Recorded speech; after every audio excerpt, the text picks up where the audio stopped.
ಪ್ರೀತಿಯ ವಿದ್ಯಾರ್ಥಿಗಳೇ, ಇಂದು ನಾವು BA ಪ್ರೋಗ್ರಾಮ್ನಲ್ಲಿ ಸೋಷಿಯಾಲಜಿ ಸಬ್ಜೆಕ್ಟ್ನಲ್ಲಿ 6ನೇ ಸೆಮಿಸ್ಟರ್ 6th ಸೆಮ್ನ 8ನೇ ಪೇಪರ್ ಸೋಷಿಯಲ್ ಪ್ರಾಬ್ಲಮ್ಸ್, ಸಾಮಾಜಿಕ ಸಮಸ್ಯೆಗಳು, ಇದರಲ್ಲಿ ಕರಪ್ಷನ್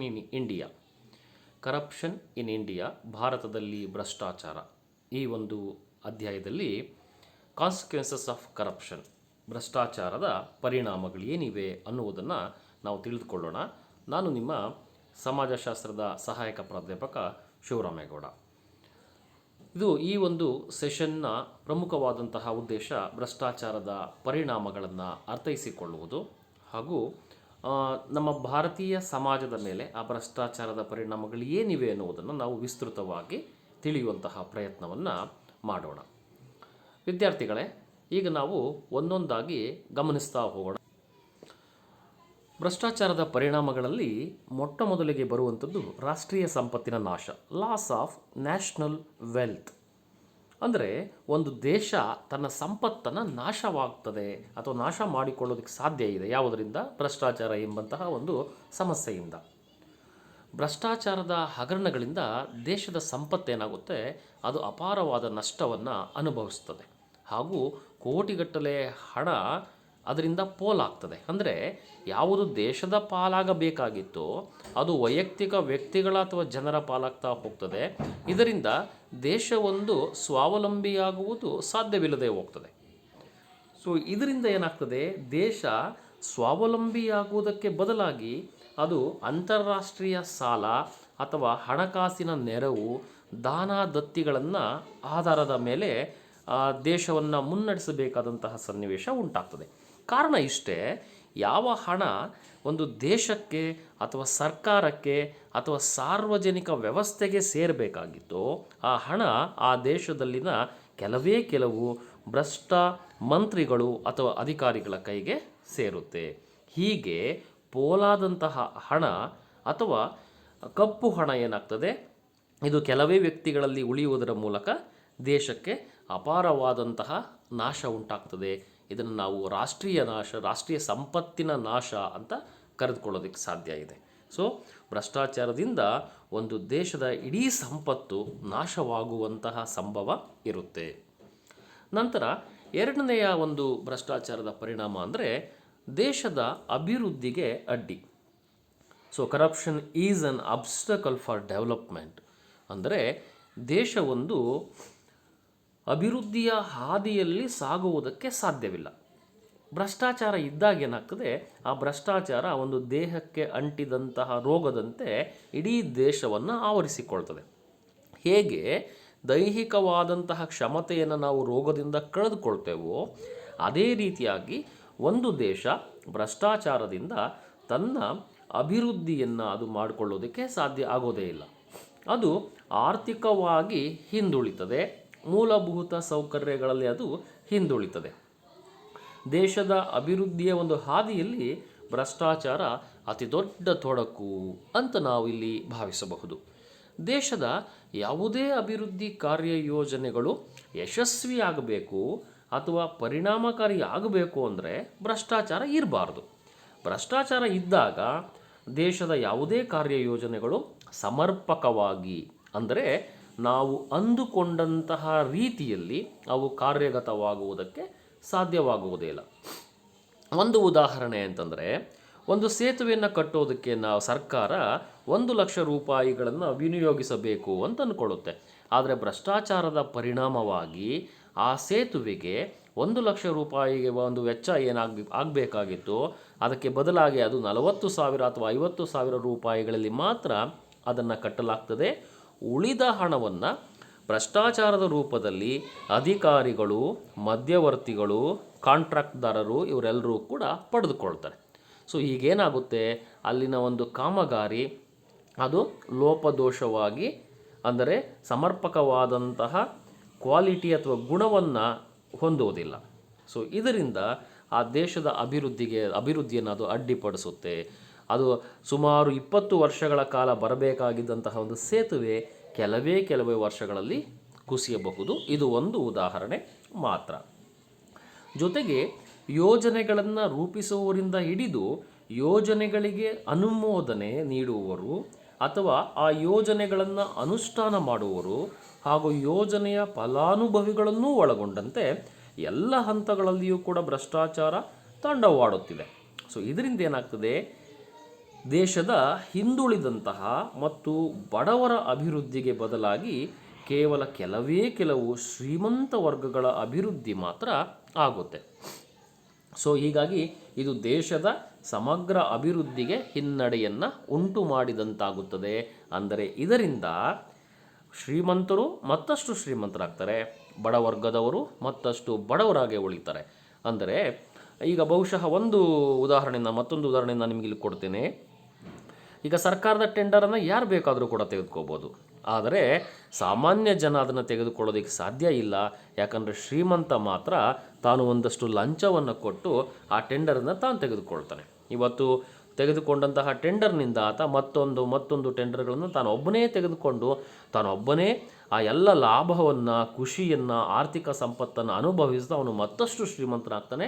ಸಾಮಾನ್ಯ ವರ್ಗಗಳು ಸರ್ಕಾರದ ಯಾವುದೇ ಫಲಾನುಭವವನ್ನು ಪಡೆಯೋದಕ್ಕೆ ಸಾಧ್ಯವಾಗದೆ ಅವು ಹಿಂದುಳಿತವೆ.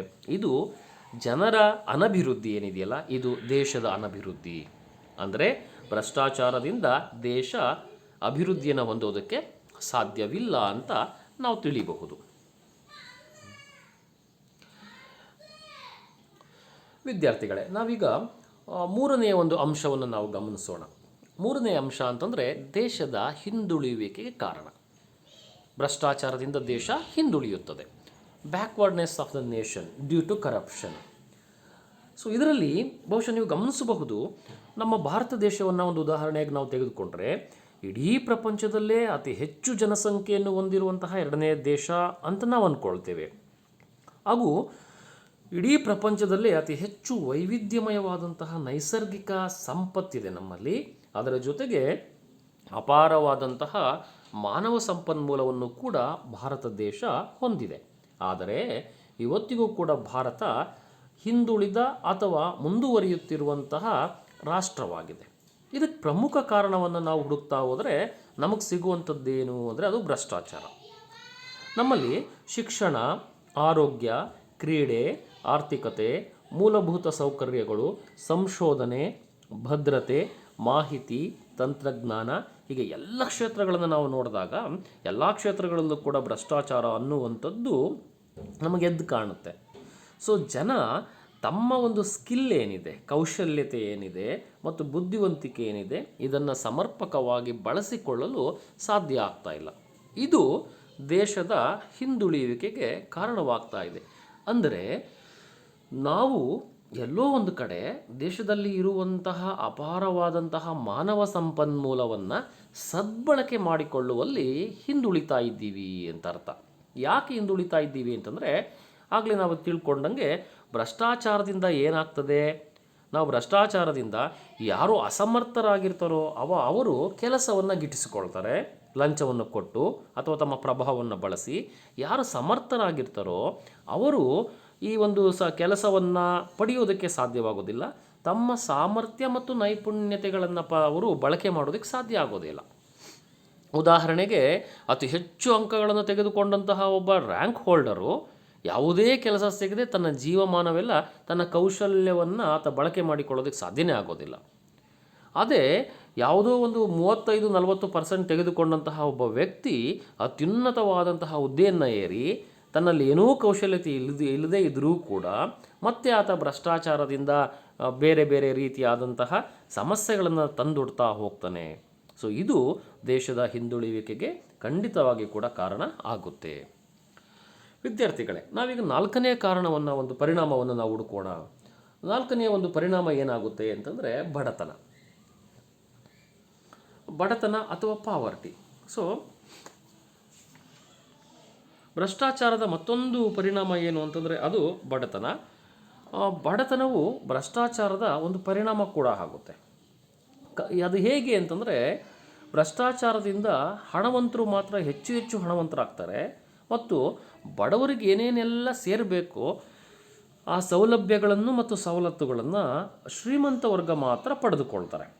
ಸೊ ಹೀಗಾಗಿ ಎಲ್ಲ ಸಂಪನ್ಮೂಲಗಳನ್ನು ಕಸಿದುಕೊಳ್ಳುವ ಮೂಲಕ ಬಡವರ್ಗದವರು ಹಿಂದುಳಿದ ವರ್ಗದವರು, ಅಲ್ಪಸಂಖ್ಯಾತ ಸಮುದಾಯಗಳು ಇವು ಸರ್ಕಾರ ಜಾರಿ ಮಾಡುವಂತಹ ಹಲವಾರು ಯೋಜನೆ ಮತ್ತು ಕಾರ್ಯಕ್ರಮಗಳನ್ನು ಸದ್ಬಳಕೆ ಮಾಡಿಕೊಳ್ಳೋದಕ್ಕೆ ಸಾಧ್ಯ ಆಗೋದೇ ಇಲ್ಲ.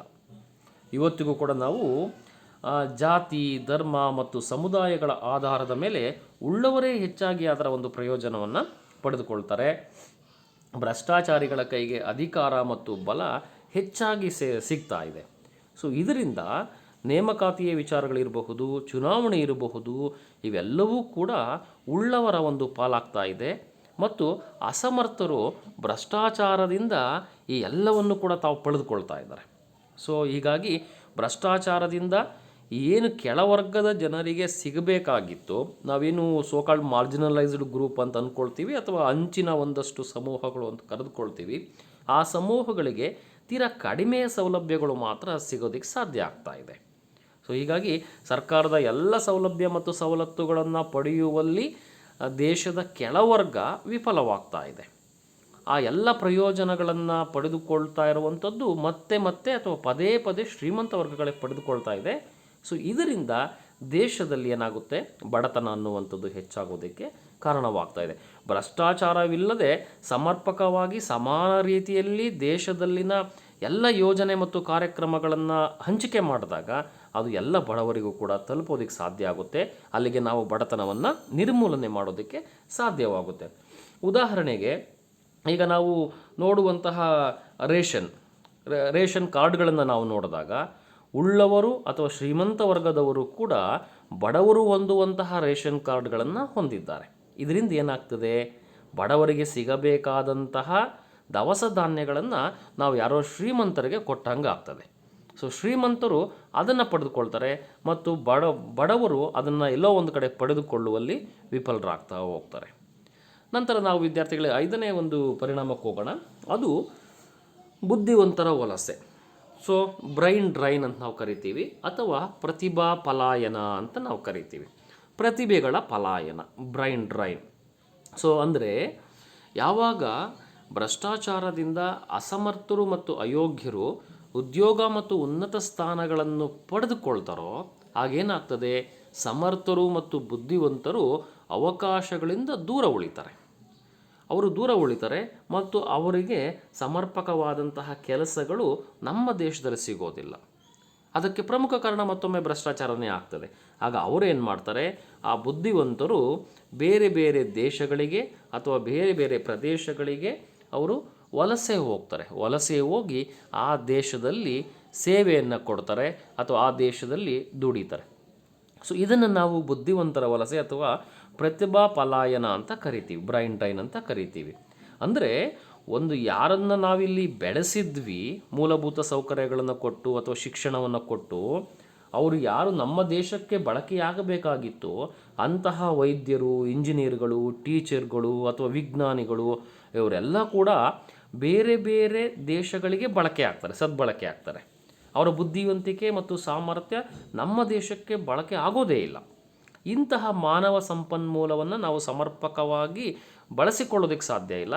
ಇದಕ್ಕೆ ಕಾರಣ ಭ್ರಷ್ಟಾಚಾರವಾಗ್ತದೆ. ಸೊ ಇದರಿಂದನೂ ಕೂಡ ದೇಶ ಒಂದು ಹಿನ್ನಡೆಯುವುದಕ್ಕೆ ಸಾಧ್ಯವಾಗ್ತಾ ಹೋಗ್ತದೆ. ನಂತರ ವಿದ್ಯಾರ್ಥಿಗಳು ನಾವೀಗ 6ನೇ ಅಂಶವನ್ನು ಗಮನಿಸೋಣ. ಅದು ಭಯೋತ್ಪಾದನೆ ಮತ್ತು ಅಪರಾಧಗಳ ಹೆಚ್ಚಳ.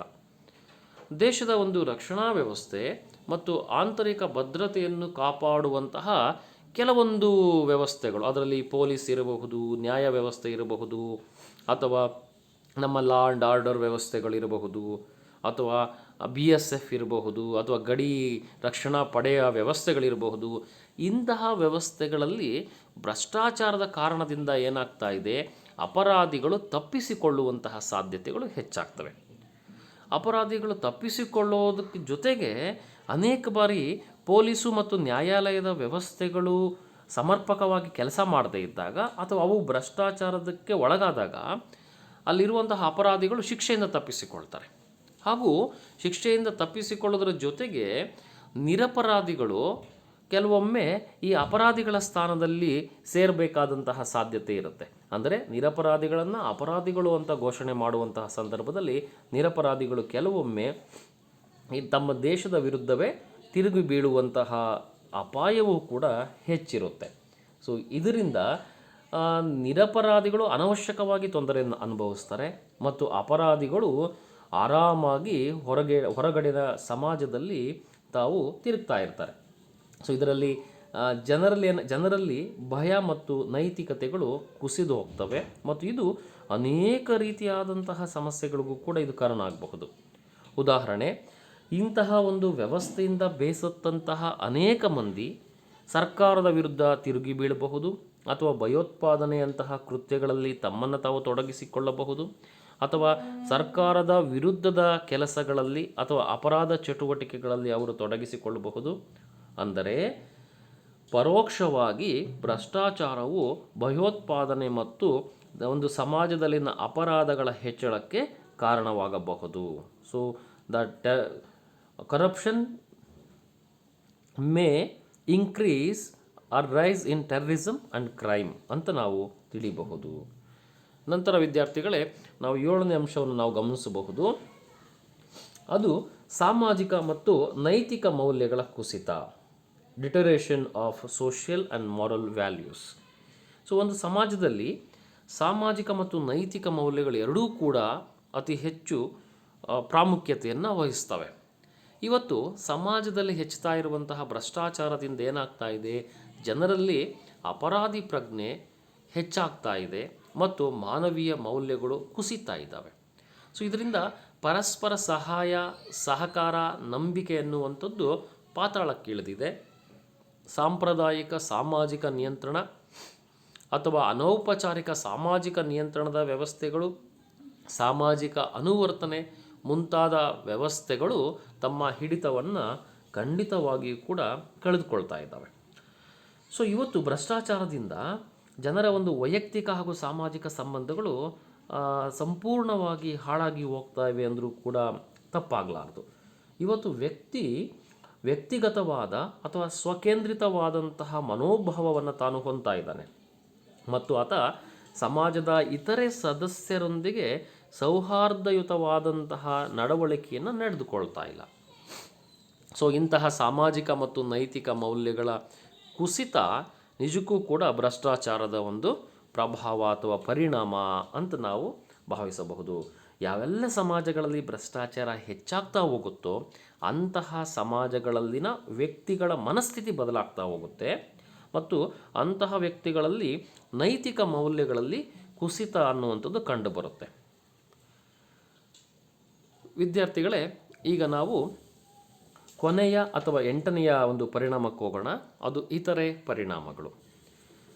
ಇತರೆ ಪರಿಣಾಮಗಳನ್ನು ನಾವು ಗಮನಿಸ್ತಾ ಹೋದಾಗೆ ಇದು ಭ್ರಷ್ಟಾಚಾರದಿಂದ ಏನಾಗುತ್ತೆ ಅಂದರೆ, ಭ್ರಷ್ಟಾಚಾರ ಆರ್ಥಿಕ ವ್ಯವಸ್ಥೆಯನ್ನು ದುರ್ಬಲಗೊಳಿಸುತ್ತೆ ಮತ್ತು ಅದು ಆರ್ಥಿಕ ಅಭಿವೃದ್ಧಿಯನ್ನು ಕುಂಠಿತಗೊಳಿಸುತ್ತೆ. ಅಂದರೆ ಇಡೀ ಒಂದು ದೇಶದ ಅರ್ಥವ್ಯವಸ್ಥೆ ಕುಂಠಿತಗೊಳ್ಳುತ್ತೆ. ಒಂದು ದೇಶದ ತಲಾವಾರು ಆದಾಯ ಕಡಿಮೆ ಆಗುತ್ತೆ. ಅದೇ ರೀತಿಯಾಗಿ ಅದು ಒಂದು ದೇಶದ ಆದಾಯ ಅದು ಕೂಡ ಕುಂಠಿತಗೊಳ್ಳುತ್ತೆ.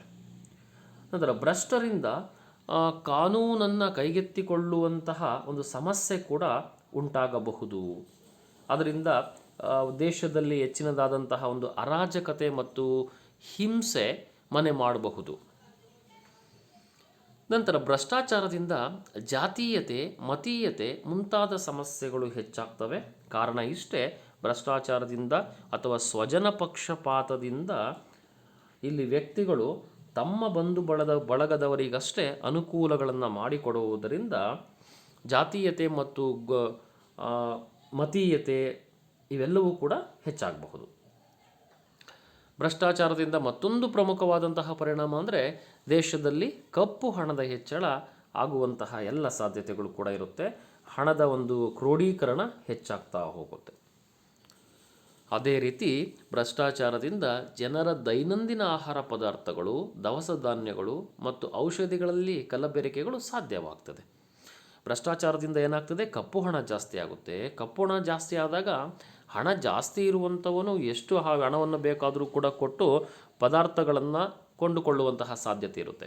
ಆದ್ದರಿಂದ ಆ ಆಹಾರ ಪದಾರ್ಥಗಳ ಒಂದು ಡಿಮ್ಯಾಂಡ್ ಅನ್ನುವಂಥದ್ದು, ಬೇಡಿಕೆ ಅನ್ನುವಂಥದ್ದು ಜಾಸ್ತಿ ಆಗುತ್ತೆ. ಆಗ ಸಾಮಾನ್ಯ ವರ್ಗದವರು ಅಥವಾ ಬಡ ವರ್ಗದವರು ಅವುಗಳನ್ನು ಕೊಂಡುಕೊಳ್ಳುವುದಕ್ಕೆ ಶಕ್ತಿಹೀನರಾಗ್ತಾರೆ. ಅದರ ಜೊತೆಗೆ ಭ್ರಷ್ಟಾಚಾರದಿಂದ ಔಷಧಿಗಳಲ್ಲಿ ಕಲಬೆರಕೆಯಾಗಬಹುದು. ಸೊ ಕಲಬೆರಕೆ ಆಗಬಹುದು ಬರೀ ಔಷಧಿಗಳಲ್ಲಿ ಮಾತ್ರ ಅಲ್ಲ, ಅದು ನಮಗೆ ಪೆಟ್ರೋಲಲ್ಲಿ ಕಲಬೆರಕೆಯಾಗಬಹುದು, ಅಥವಾ ನಾವು ತೆಗೆದುಕೊಳ್ಳುವಂತಹ ದವಸ ಧಾನ್ಯಗಳಲ್ಲಿ ಕಲಬೆರಕೆ ಆಗ್ಬೋದು. ರೈತರು ತಾವು ಕೊಂಡುಕೊಳ್ಳುವಂತಹ ಬಿತ್ತನೆ ಬೀಜಗಳಲ್ಲಿ ಕಲಬೆರಕೆ ಆಗಬಹುದು. ಕಾರಣ ಇಷ್ಟೇ, ಅಲ್ಲಿ ಅದನ್ನು ತಯಾರು ಮಾಡುವಂತಹ ಕಾರ್ಖಾನೆಯ ವ್ಯಕ್ತಿಗಳು ಅಥವಾ ಮಾರಾಟ ಮಾಡುವಂತಹ ಮಾರಾಟಗಾರರು ಬೇರೆ ಯಾರಿಗೋ ಒಂದಷ್ಟು ಕಮಿಷನನ್ನು ಲಂಚವನ್ನು ಕೊಟ್ಟು ಕಲಬೆರಕೆ ಮಾಡಿ ತಾವು ಹಣ ಮಾಡುವಂತಹ ಭ್ರಷ್ಟಕ್ಕೆ ಒಳಗಾಗಿರ್ತಾರೆ. ನಂತರ ದೇಶದಲ್ಲಿ ಕಾಳಸಂತೆಯ ವಹಿವಾಟು ಹೆಚ್ಚಾಗಬಹುದು ಅಥವಾ ಹೆಚ್ಚಾಗುತ್ತದೆ. ನಿಜಕ್ಕೂ ಕೂಡ ಸೊ ದೇಶದಲ್ಲಿ ಅಕ್ರಮವಾಗಿ ಸಂಗ್ರಹ ಮಾಡುವಂಥದ್ದು ಮತ್ತು ಅದನ್ನು ಬೇರೆ ರೀತಿಯಲ್ಲಿ ದುರುಪಯೋಗ ಮಾಡುವುದು ಕೂಡ ಅಥವಾ ಕಾಳಸಂತೆಯ ವ್ಯವಹಾರಗಳು ಕೂಡ ಜಾಸ್ತಿ ಆಗಬಹುದು. ನಾವು ಕೆಲವೊಮ್ಮೆ ನ್ಯೂಸ್ಗಳಲ್ಲಿ ಗಮನಿಸ್ತೀವಿ. ಅದೇನು ಅಂದರೆ ರೈತರಿಗೆ ಹಂಚಬೇಕಾಗಿದ್ದ ಅಥವಾ ಬಡವರಿಗೆ ಹಂಚಬೇಕಾಗಿದ್ದ ಅಕ್ಕಿಯನ್ನು ಬೇರೆ ಕಡೆಗೆ ಸಾಗಿಸುವಂತಹ ಪ್ರಯತ್ನಗಳನ್ನು ಕೂಡ ನಾವು ನೋಡ್ತೇವೆ. ನಂತರ ಅಗತ್ಯ ವಸ್ತುಗಳ ಬೆಲೆ ಏರಿಕೆಯಾಗುತ್ತೆ. ನಿಜಕ್ಕೂ ಕೂಡ ಭ್ರಷ್ಟಾಚಾರ ಜಾಸ್ತಿ ಆಗ್ತಾ ಇದ್ದಂಗೆ ಜನರಲ್ಲಿ ಏನಾಗುತ್ತೆ, ಅಕ್ರಮವಾದಂತಹ ಹಣದ ವಹಿವಾಟು ಜಾಸ್ತಿ ಆಗುತ್ತೆ. ಇದರಿಂದ ದೇಶದಲ್ಲಿ ಅಗತ್ಯ ವಸ್ತುಗಳ ಬೆಲೆ ದಿನದಿಂದ ದಿನಕ್ಕೆ ಏರಿಕೆಯಾಗುವುದನ್ನು ನಾವು ನೋಡ್ತೇವೆ. ವಿದ್ಯಾರ್ಥಿಗಳೇ, ಈ 8 ನಾವು ಭ್ರಷ್ಟಾಚಾರದ ಪರಿಣಾಮಗಳು ಅಂತ ಪರಿಗಣಿಸಬಹುದು. ಹಾಗೂ ನೀವು ಹೆಚ್ಚಿನ ಮಾಹಿತಿಗೆ ಈ ಪುಸ್ತಕಗಳನ್ನು ರೆಫರ್ ಮಾಡಬಹುದು. ಧನ್ಯವಾದಗಳು.